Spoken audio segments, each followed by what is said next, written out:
Hello மக்களே, எல்லாருக்கும் ஆடி 18 வாழ்த்துக்கள். எல்லாரும் மேக்சிமம் இன்னைக்கு எல்லாம் ஒரு ஆத்தங்கரையை பார்த்து கெடா வெட்டி சாமி கும்பிட்டு எல்லாம் ஜாலியா இருப்பீங்க அப்படின்னு நம்புறேன். முன்னாடியில் ஆடி 18னாக்கா அது எங்க ஊர் சைடு திருவண்ணாமலை சைடுலாம் ரொம்ப ஃபேமஸா இருக்கும். அதுவும் எங்க நீப்பத்தோர ஆத்துக்கு நிறைய ஸ்பேர் பஸ் எல்லாம் விடுவாங்க. நாங்கெல்லாம் குடும்பமா அன்னைக்கு அந்த ஏரியாவே களை கட்டும். இன்னும் சொல்ல போனாக்கா ஆந்திரா, கர்நாடகா இங்கெல்லாம் வந்து ஒரு மாட்டு வண்டி வச்சுட்டு குடும்பமா வர்றவங்க எல்லாம் நாங்க நிறைய பார்த்துருக்கோம். அந்த மாதிரி தமிழ்நாட்டுல உங்க ஊர்ல அந்த மாதிரி ஏதாவது பெரிய விசேஷமான இந்த குறிப்பா இந்த 18க்கு விசேஷமா இருக்கிற ஊர்களை நீங்க கமெண்ட்ல சொல்லுங்க. ஓகே, இது எல்லாமே நமக்கு அதுல குறிப்பா சொல்ல போனா 90s கிட்ஸுக்கு இவங்களுக்கெல்லாம் இந்த ஆடி 18ஓட மெமரிஸ் ஆகும். ஆடி 18னா என்ன அப்படின்றதோட ஒரு குறிப்பாகவும் இருக்கலாம். ஆனா இப்ப இருக்கிற 2K கிட்ஸ், ஜென்ஸு கிட்ஸுக்குலாம் ஆடி 18னா என்னன்னே தெரியல. ஏன்னா மேக்சிமம் ஆடி 18க்கு ஸ்கூல் லீவ் விடுறதே பெரிய விஷயமா இருக்கு. அப்படி இப்ப இருக்கிற தலைமுறைக்கு ஆடி 18னா என்ன, இது எதனால கொண்டாடுறாங்க, இதுக்கு இன்னும் சொல்ல போனா பண்டைய காலத்துல இருந்து இந்த ஆடி 18 நம்ம ஆற்றங்கரையில போயிட்டு அந்த வழிபாடு பண்ற விஷயங்கள் பண்டைய காலம் தொட்டு இது நடந்து வந்துட்டு இருக்கு. அப்படின்ற நிறைய விஷயத்த நம்ம இந்த வீடியோல பார்க்க போறோம். இந்த மாதிரி இன்ட்ரெஸ்டிங்கான வீடியோவுக்கு நம்ம சேனலை சப்ஸ்கிரைப் பண்ணி லைக் பண்ணுங்க. வாங்க வீடியோக்குள்ள போகலாம். ஃபர்ஸ்ட் ஆடி 18 ஆடி பெருக்கு. இது வந்து மேக்சிமம் காவேரி, தென்பெண்ணையாறு இந்த மாதிரி ஆற்றங்கரை அந்த படுகையில செய்யற ஒரு வழிபாடு விசேஷம். ஃபர்ஸ்ட் ஆஃப் ஆல் இதுல ஆடிப்பெருக்கு எதனால கொண்டாடுறாங்க, ஏன் கொண்டாடுறாங்க அப்படின்னாக்கா, இப்போ மேக்சிமம் தமிழ்நாடுன்றது விவசாயத்தை சார்ந்தது.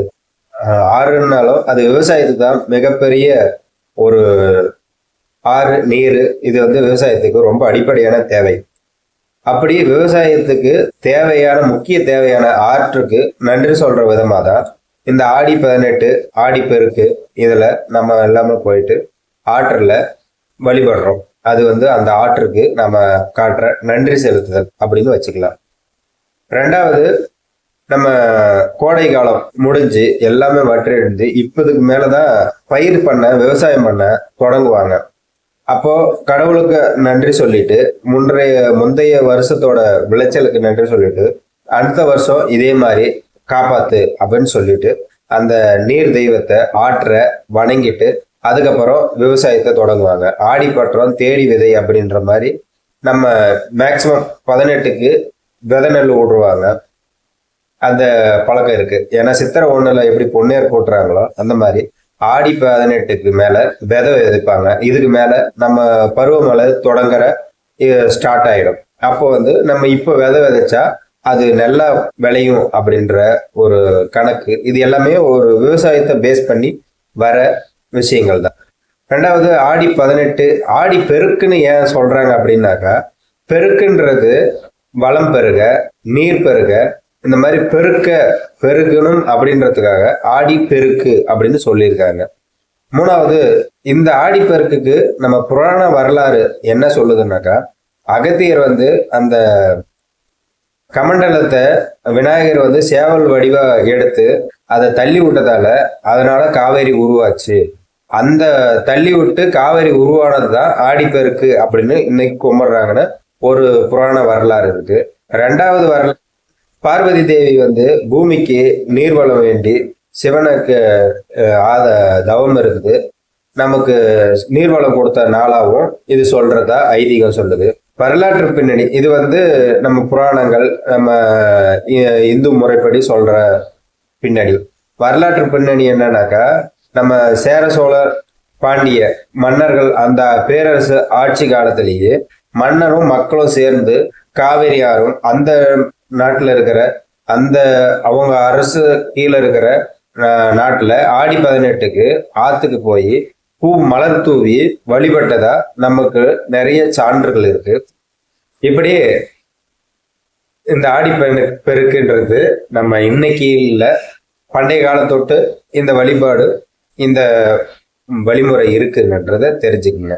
அடுத்து, இந்த ஆடிப்பெருக்குக்கு என்னென்ன பண்ணுவாங்க அப்படின்றத பார்த்தோம்னாக்கா, மஞ்சள் மங்களகரமா ஆரம்பிக்கிறதுக்காக நம்ம மஞ்சள் குங்குமம் இதெல்லாம் ஆற்றல தூவி அங்க மக்கள் வந்து கல்யாணம் ஆனவங்க தாலி கயிறு இன்னைக்கு மாத்திக்குவாங்க.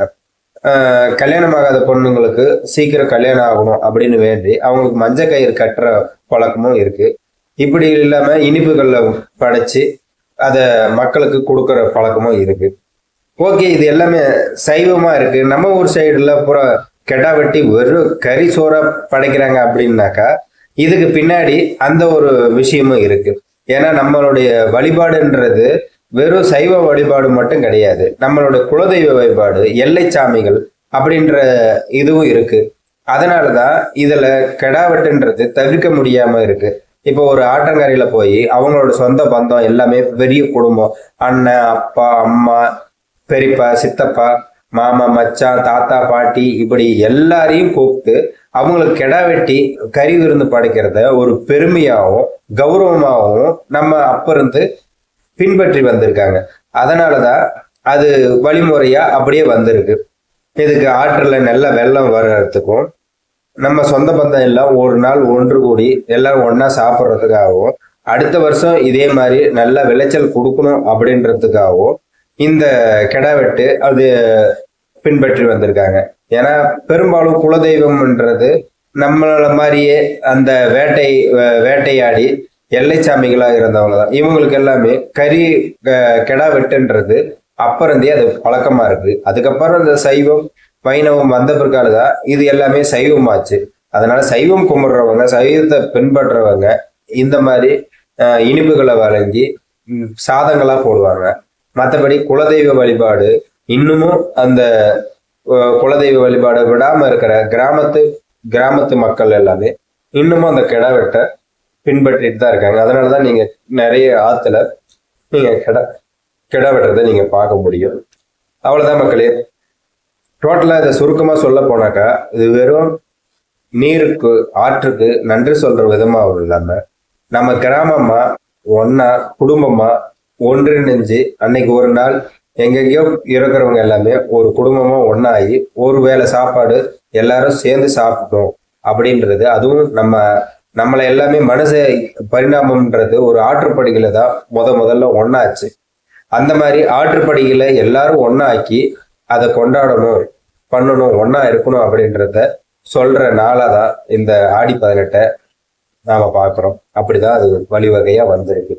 ஓகே நண்பர்களே, இதுதான் ஆடி 18 பத்தின சின்ன ரீகேப். மறுபடியும் வேற ஒரு வீடியோவில் அவங்கள சந்திக்கிறேன். இதனை பத்தின இன்னும் இந்த வீடியோவில் சொல்லாத வேற ஏதாவது விஷயங்கள் இருந்தா அதை கமெண்ட்ல சொல்லுங்க. நம்ம சேனலை சப்ஸ்கிரைப் பண்ணுங்க, லைக் பண்ணுங்க. ஏன்னா நீங்க லைக் பண்ணாதான் இந்த மாதிரி கண்டென்ட் மக்களுக்கு பிடிச்சிருக்கு, அப்போ இவங்களுக்கு இந்த மாதிரி கண்டென்ட் நம்ம கொடுக்கணும் அப்படின்றது எனக்கும் கொஞ்சம் தெரியும். வாங்க இணைந்து பயணிப்போம். நன்றி, வணக்கம்.